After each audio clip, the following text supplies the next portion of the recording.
नबी ये मुकर्रम हबीबे मुआज़म बसद शान खैरुल अनाम आ रहा है।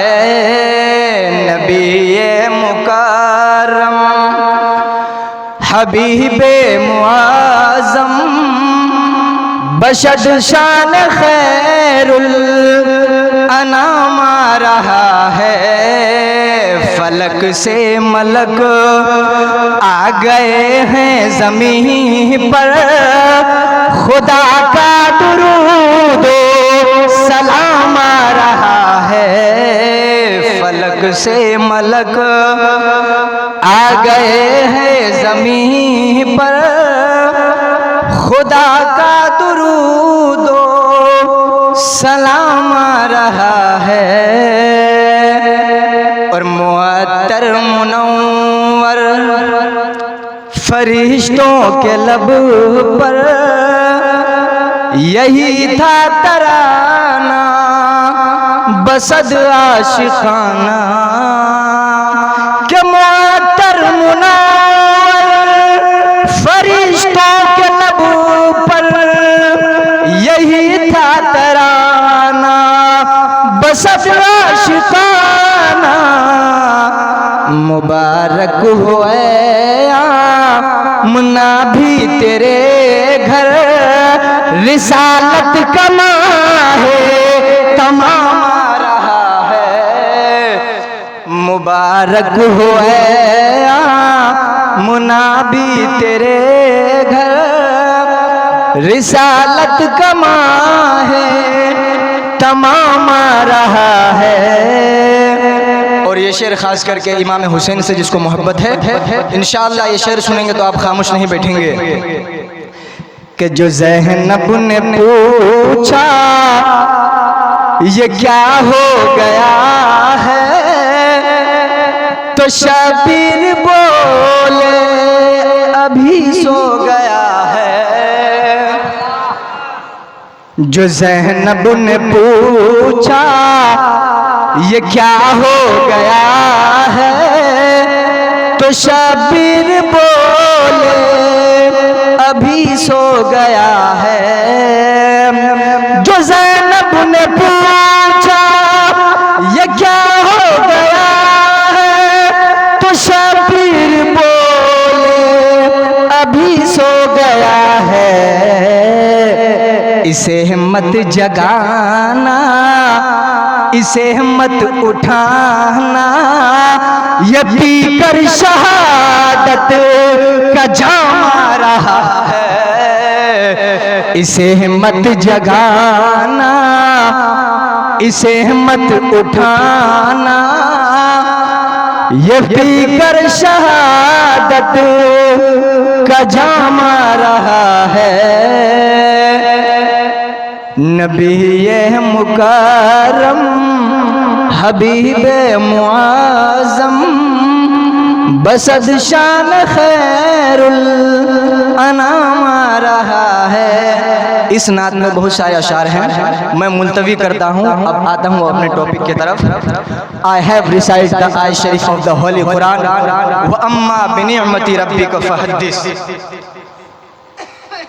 अपने रब की नेमत का खूब खूब चर्चा करो।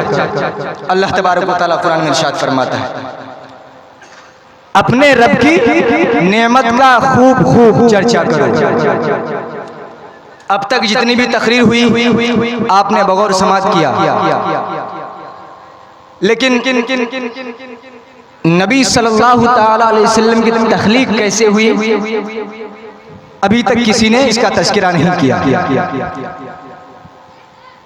हजरत अबू साद उनकी किताब अशरफ और इमाम जूज़ी रहमतुल्लाह अलैह की किताब अल वफा काब बिन अहबार से रवायत करते हैं कि जब हुजूर सल्लल्लाहु ताला अलैहि वसल्लम को पैदा करना मकसूद हुआ तो अल्लाह तबारक व ताला ने जिब्रील को कहा कि ऐ जिब्रील जाओ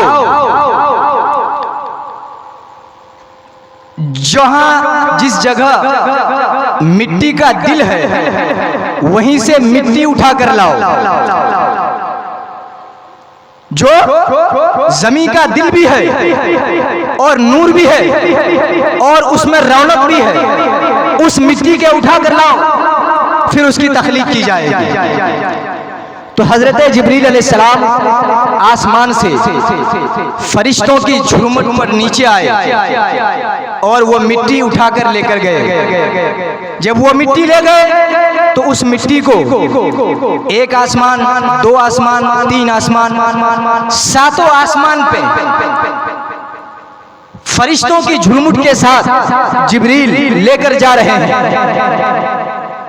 गोया जिब्रील फरिश्तों की झुरमुट के साथ लेकर जा रहे हैं तो आसमानों में चर्चा हो रहा है कि आदम से पहले नबी सल्लल्लाहु अलैहि वसल्लम को पैदा किया जा रहा है। अभी नबी का नूर आदम की पुष्ट में नहीं आया। जब जिब्रील अलैहिस्सलाम नूर को लेकर गए, ले जाने के बाद जन्नत की पानियों से उसको धुला गया, फिर उस नूर को हजरत आदम के पुष्ट में डाला गया। जब वो नूर हजरत आदम के पुष्ट में आया तो फरिश्ते हजरत आदम के पीछे पीछे चल रहे हैं। फरिश्ते हजरत आदम के पीछे पीछे चल रहे हैं। तो हजरत आदम ने अल्लाह तबारक व तआला से फरमाया, अल्लाह पाक परवरदिगार आलम, ये क्या है? फरिश्ते मेरे पीछे पीछे क्यों चल रहे हैं? फिर जब उस नूर को अल्लाह तबारक व तआला ने हजरत आदम की पुष्ट से उनकी पेशानी पर रखा तो अब फरिश्ते जो पीछे घूम रहे थे वही फरिश्ते आगे आगे घूम रहे हैं। फिर हजरत आदम अलैहिस्सलाम अल्लाह की बारगाह में अर्ज करते हैं, अल्लाह पाक परवरदिगार माजरा क्या है समझ में नहीं आ रहा है। मैं भी वो चीज देखना चाहता हूँ जिस चीज को तूने मेरे पुष्ट के पीछे रखा तो फरिश्ते मेरे पीछे पीछे आ रहे हैं। जिस चीज को मेरी पेशानी पर रख दिया, पेशानी पर रख दिया तो फरिश्ते मेरे आगे आगे आ रहे हैं। आखिर वो चीज है क्या मुझे पता नहीं, मैं भी वो देखना चाहता हूँ। तो रब तबारक व तआला ने हजरत आदम से कहा, अरे आदम अपने नाखून में देख, वो चीज तुम्हें दिखाई देगी। जब हजरत आदम अलैहिस्सलाम ने अपने नाखून में देखा तो नबी सल्लल्लाहु अलैहि वसल्लम का जलवा नजर आया। तो हजरत आदम ने अपने अंगूठों को चूम कर बता दिया, ला इलाहा इल्लल्लाह मुहम्मदुर रसूलुल्लाह, कि ये मेरे अंदर कोई कमाल नहीं है। मेरे पीछे जो फरिश्ते आगे पीछे जा रहे हैं ये मेरे नबी के नूर का कमाल। नबी के नूर को हजरत आदम के पेशानी पे रखा गया, फिर उनको उनकी नाखूनों में दिखाया गया। तो हजरत आदम ने अपने अंगूठों को चूमा। मैं आप लोगों को कहना चाहता हूँ, आज अगर कोई दलील मांगे, कोई पूछे कि तुम जब अशहदु अन्ना मुहम्मद रसूलुल्लाह आजान में पढ़ा जाता है तो तुम उंगली क्यों चूमते हो, तो उसे बता देना कि मैं उंगली इसलिए नहीं चूमता हूँ कि मुझे पता नहीं, मैं उंगली इसलिए चूमता हूँ कि हमारे बाप हजरत आदम अलैहिस्सलाम की सुन्नत है, तो मैं उंगली चूम कर हजरत आदम अलैहिस्सलाम की सुन्नत को अदा करता हूँ। आज तरह तरह की हम लोगों पे इल्जामात लगाए जाते हैं, ये नहीं करना चाहिए, वो नहीं करना चाहिए। उनको ये जवाब आप बिला झिझक बोल दीजिए।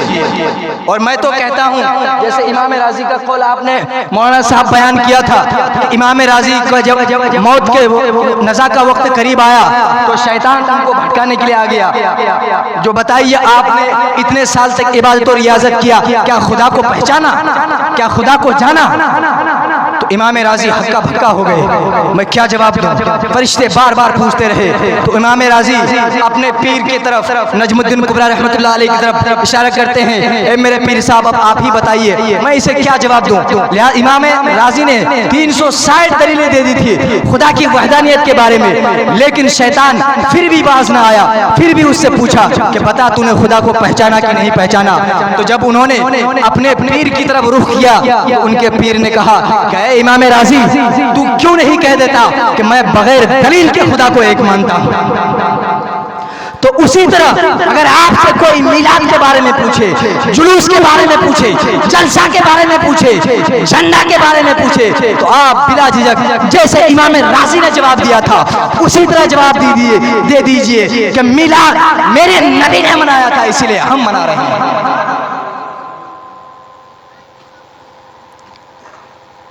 जितनी भी बयान की जाए कम है। मुस्तफ़ा के मकाम को बयान किया जाए, मुस्तफ़ा के रिफ़त को बयान किया जाए, निस्बत मुस्तफ़ा को बयान किया जाए, हुजूर सल्लल्लाहु अलैहि वसल्लम से वसीले को बयान किया जाए, उनके जमाल को बयान किया जाए, वक्त कम पड़ जाएगा, आपको पता नहीं चलेगा। लेकिन मैं बात कर रहा था नूर की। जब वो नूर हज़रत आदम के पुष्ट में आए, हज़रत आदम के पुष्ट से आने के बाद वो एक के बाद दीगर तब्दील होता गया। उनका नाम मैं बताऊंगा तो वक्त और ज़्यादा हो जाएगा।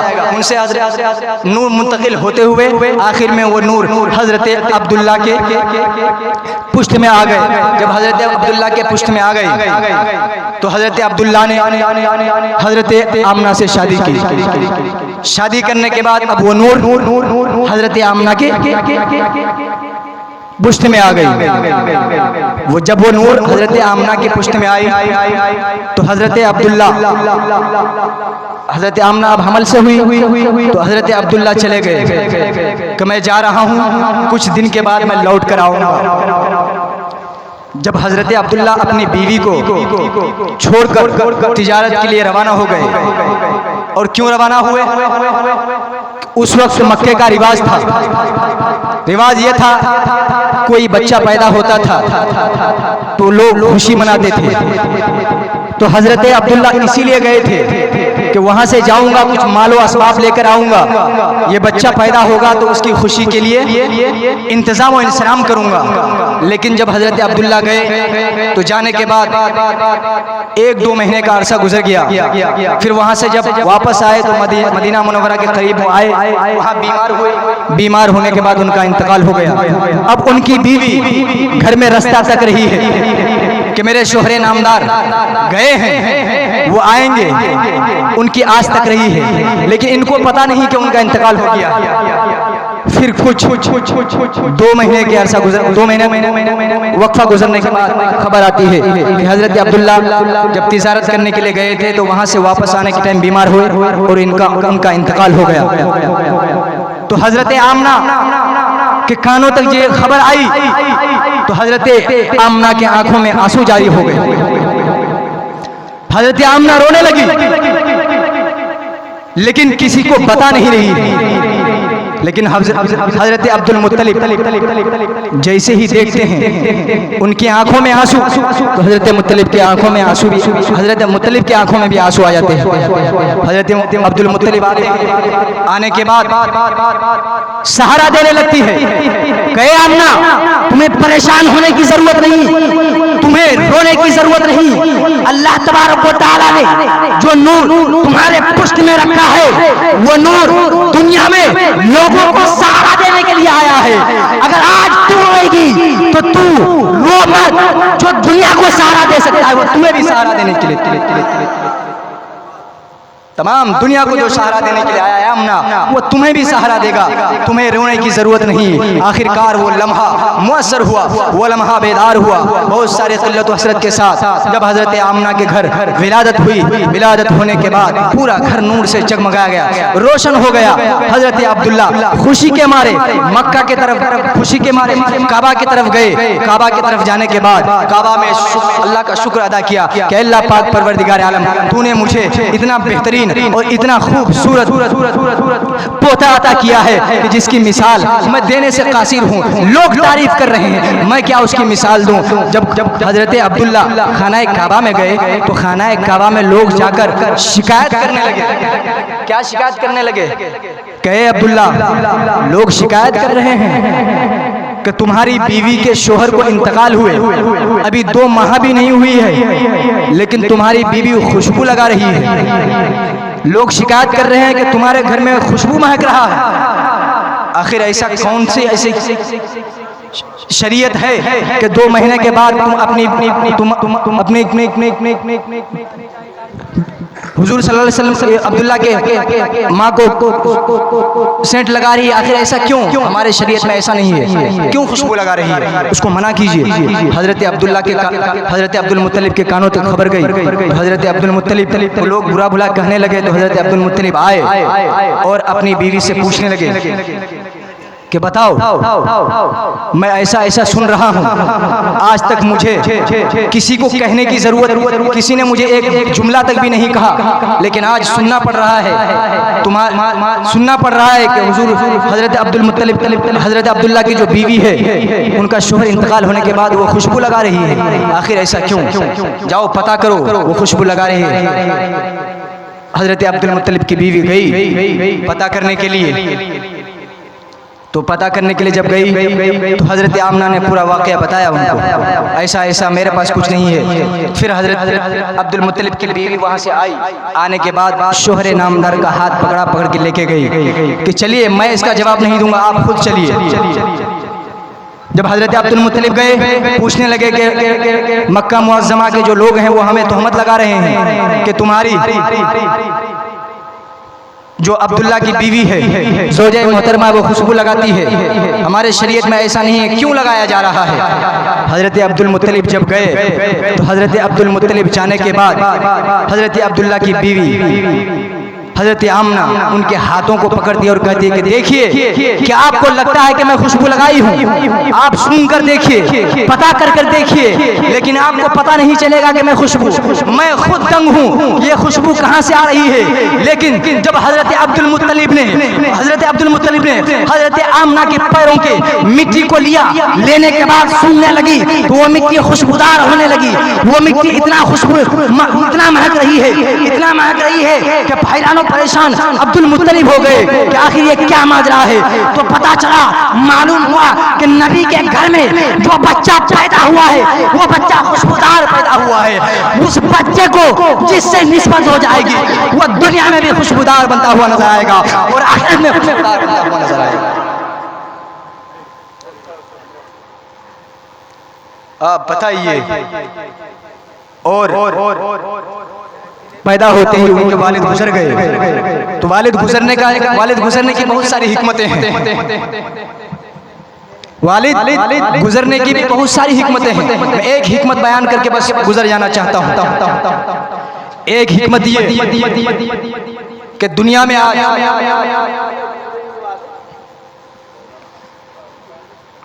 किसी का बच्चा गुजर जाता है तो वालिद बेसहारा हो जाते हैं, या किसी का वालिद गुजर जाता है तो बच्चा बेसहारा हो जाता है, यतीम होता है कि नहीं? बच्चा यतीम हो जाता है। तो हिकमत यह है कि अगर कोई बगैर बाप का, जिसका बाप इंतकाल हो गया है, वो बच्चा यतीम है, अगर वो दुनिया में रोए बिलबिलाए, उसको सहारा देने वाला कोई नजर नहीं आ रहा है, वो मेरे नबी की जिंदगी को याद करे कि मेरे नबी जब दुनिया में तशरीफ लाए थे तो वो भी यतीम थे। तो जब वो बच्चा नबी की जिंदगी का मुताला करेगा तो फिर उसका एहसास खत्म हो जाएगा कि मैं यतीम हूँ। वो यही सोचेगा कि जब मेरे नबी दुनिया में आए थे तो वो भी यतीम थे, मैं भी यतीम हूँ। मेरे नबी का जब ये मकाम था तो मैं उनका गुलाम हूँ, मेरा भी मकाम था। बहुत सारी हिकमतें हैं और नबी का मकाम, नबी के हुस्न व जमाल की बात और क्या है, रात कम पड़ जाएगी, उनका तज़किरा कम नहीं होगा। बस एक आखिरी बात मैं आपको बताकर चले जाता हूँ कि हुजूर का मकाम क्या है। हुजूर सल्लल्लाहु अलैहि वसल्लम जब जन्नतुल फिरदौस में गए, जन्नतुल फिरदौस में जाने के बाद शब मेराज की रात जब वहाँ से वापस आ रहे थे तो जन्नत की हूरों ने हुजूर सल्लल्लाहु अलैहि वसल्लम को घेर लिया कि या रसूलुल्लाह सल्लल्लाहु अलैहि वसल्लम, आप जन्नत में आए हैं और आप ऐसे चले जा रहे हैं, ऐसा हो ही नहीं सकता। तो हुजूर ने कहा कि क्या बात है, क्या चाहिए? तो हुरों ने कहा, या रसूलुल्लाह सल्लल्लाहु अलैहि वसल्लम, दुनिया का ये मामला है, जब आदमी किसी के घर जाता है तो कोई तोहफा लेकर जाता है, कोई गिफ्ट लेकर जाता है, तो आप भी यहाँ आए हैं, अब आप यहाँ से जा रहे हैं तो हमें भी कुछ ऐसा अता कर दीजिए तो हुजूर सल्लल्लाहु अलैहि वसल्लम ने कहा बताओ तुम्हें क्या अता किया जाएगा? तो हुरों ने कहा या रसूलल्लाह जैसे दुनिया में लोग गिफ्ट देते हैं आप भी हमें गिफ्ट दीजिए। तो हुजूर सल्लल्लाहु अलैहि वसल्लम ने कहा तुम्हें गिफ्ट में क्या चाहिए? कहा आप जो देंगे वो मैं लेने के लिए तैयार हूँ। हुजूर सल्लल्लाहु अलैहि वसल्लम ने कहा ऐ हुर तुम्हें क्या चाहिए? जाओ मैं तुम्हें गिफ्ट में अबू बकर सिद्दीक देता हूँ, तुम लेकर चले जाओ। फिर दूसरी हुर आती है हुजूर मुझे भी चाहिए। नबी फरमाते हैं जाओ मैं तुम्हें उमर फारूक देता हूँ, जाओ मैं तुम्हें उस्मान गनी देता हूँ, जाओ मैं तुम्हें सिद्दीक अकबर देता हूँ, जाओ मैं तुम्हें इमाम हुसैन देता हूँ, जाओ मैं तुम्हें इमाम हसन देता हूँ। जब जब हुरों ने इन सारी चीजों का बंटवारा हो गया तो जो हुरों की सरदार है, जो हुरों की मलिका है, वो भी नबी की बारगाह में आई और अर्ज करने लगी या रसूलुल्लाह सल्लल्लाहु अलैहि वसल्लम वो सब तो कनीज़ें थी, उनका सरदार मैं हूँ। जब उन लोगों को अबू बकर सिद्दीक अता कर रहे हो, किसी को उस्मान गनी अता कर रहे हैं, किसी को उमर फारूक अता कर रहे हैं, तो अब मुझे भी कुछ अता कीजिए। हुजूर सल्लल्लाहु अलैहि वसल्लम मुस्कुराते हैं और मुस्कुरा कर अर्ज करते हैं ऐ हुरों की मलिका, ऐ हुरों की सरदार, जाओ मैं तुम्हें अपना काला बिलाल अता करता हूँ, तुम मेरे बिलाल को ले लो। जब हजरत बिलाल को गिफ्ट में देते हैं तो हुरों की मलिका इतराज करने लगती है या रसूलुल्लाह सल्लल्लाहु अलैहि वसल्लम आपने मेरे हुरों की कनीज़ों को सिद्दीक अकबर दे दिया, उमर फारूक दे दिया, उस्मान गनी दे दिया, हैदर कर्रार दे दिया, इमाम हुसैन दे दिया, इमाम हसन दे दिया, आप मुझे काला बिलाल दे रहे हैं। मैं हुरों की सरदार हूँ, मेरी भी कुछ इज्जत है, आप मुझे कोई अच्छा आदमी दीजिए। हुजूर सल्लल्लाहु अलैहि वसल्लम मुस्कुराए और अर्ज करने लगे ऐ हुरों की मलिका मुझे इस बात पर ताज्जुब नहीं कि तू कह रही है कि मुझे काला बिलाल दे रहा है, मुझे इस बात की ताज्जुब है कि बिलाल तुझे कबूल करेगा कि नहीं करेगा। मैंने तो तुझे बिलाल दे दिया है, अब बात बिलाल पर है कि बिलाल तुझे कबूल करेगा कि नहीं करेगा। नबी सल्लल्लाहु अलैहि वसल्लम फरमाते हैं बिलाल तुम्हें कबूल करेगा कि नहीं करेगा। तो हुरों की मलिका कहती है कि या रसूलल्लाह बिलाल मुझे कबूल क्यों नहीं करेगा? आखिर बिलाल का माजरा क्या है? बिलाल क्यों नहीं मुझे कबूल करेगा? मैं कोई देखने में बदसूरत तो नहीं हूँ, मैं हुरों की सरदार हूँ, जन्नत की मलिका हूँ, मुझे कैसे इनकार कर सकता है? तो नबी सल्लल्लाहु अलैहि वसल्लम इरशाद फरमाता है ऐ हुरों की मलिका सुनो सुनो, बिलाल ने जब से मेरा चेहरा देखा है उसके अलावा किसी का चेहरा पसंद ही नहीं आता। तो मैं डर रहा हूँ कि बिलाल तुम्हें पसंद करे या न करे। देखिए ये नबी का मकाम है। आज लोग नबी को कहते हैं कि वो मालिक मुख्तार नहीं है, कुछ नहीं अता कर सकते हैं। तो आप माथे की निगाहों से देखिए नबी ने जन्नत में जाकर क्या क्या अता कर दिया। मालिक मुख्तार नबी है तब ना अता कर रहे हैं, नहीं तो वो कैसे अता कर सकते थे। हजरत मोहतरम बात बहुत लंबी चली जाएगी, गुफ्तगू करते जाऊँगा, रात लंबी चली जाएगी। आप लोगों को जगाने की कोई ज़रूरत नहीं है, क्योंकि कल जुलूस का मामला है, कल जुलूस भी निकलना है और जुलूस भी जाना है। अगर आप 1-2 घंटा सोएंगे नहीं तो फिर कल सुबह जल्दी उठेंगे नहीं और जुलूस जल्दी निकलेगा नहीं। लिहाजा मैं इन्हीं तमाम बातों के साथ अपनी गुफ्तगू को ख़त्म करूँगा। इंशाअल्लाह हयात बाकी रही, फिर वक्त मिला, फिर आपसे कभी सामना होगा, फिर इंशाअल्लाह गुफ्तगू की जाएगी। और मैं यहाँ का आदमी हूँ, आप कभी भी मुझे खड़ा करके सुन सकते हैं, मैं कभी आपको नहीं झुकूंगा। लिहाजा मेरे बोलने में या आपके सुनने में किसी किस्म की गलती या खामी हुई तो अल्लाह तबारक व तआला इन सारी चीज़ों को मुआफ़ अता फरमाए और इसमें सबसे पहले मुझे अमल करने की तौफीक अता फरमाए, उसके बाद आप लोगों को अमल करने की तौफीक अता फरमाए। व आखिरु दावाना अनिल हम्दुलिल्लाहि रब्बिल आलमीन। खूब की शेर चमन शाद रहे, बाग बाग चाहता हूँ गुलशन तेरा आबाद रहे। आइए जिस तरह 12 रबीउल के आज की शब हुजूर सल्लल्लाहु अलैहि वसल्लम पैदा हुए थे तो तमाम मलाइका खड़े होकर हुजूर पर सलातो सलाम पढ़ रहे थे, तो हम भी नबी के गुलाम होने के नाते खड़े होकर नबी पर सलातो सलाम पढ़े। बड़े आवाज़ बुलंद।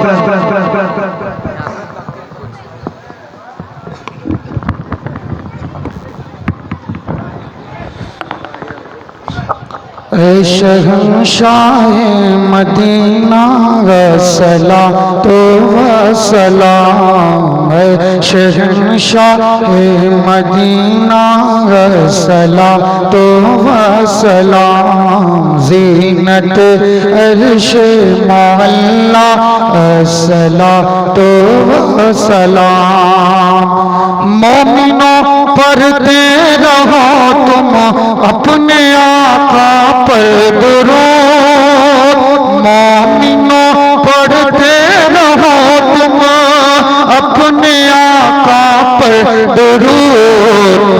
फर फरिश्तों का वजीफा सलातो व सलाम है, फरिश्तों का वजीफा सलातो व सलाम। रब हबली उम्मती कहते हुए पैदा हुए, रब हबली उम्मती कहते हुए पैदा हुए, रब ने फरमाया के बख्शा सलातो व सलाम, रब ने फरमाया के बख्शा सलातो व सलाम। मैं वो सुन्नी हूँ जमीले कादरी मरने के बाद, मैं वो सुन्नी हूँ जमीले कादरी मरने के बाद, मेरा लाशा भी पढ़ेगा सलातो व सलाम, मेरा लाशा भी कहेगा सलातो व सलाम। मैं शहंशाह मदीना सलातो व सलाम, ज़ीनत अर्श मुग़ल्ला सलातो व सलाम। या नबी सलाम,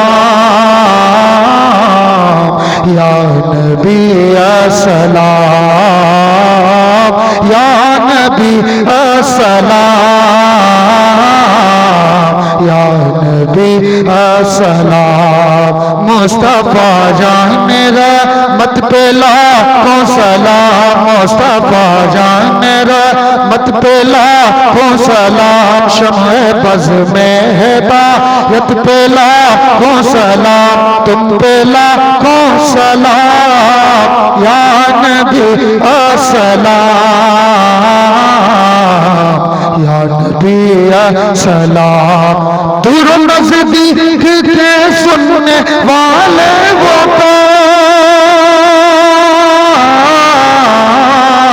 काने लाले करामत पे लाखों सलाम, काने लाले करामत पे लाखों सलाम।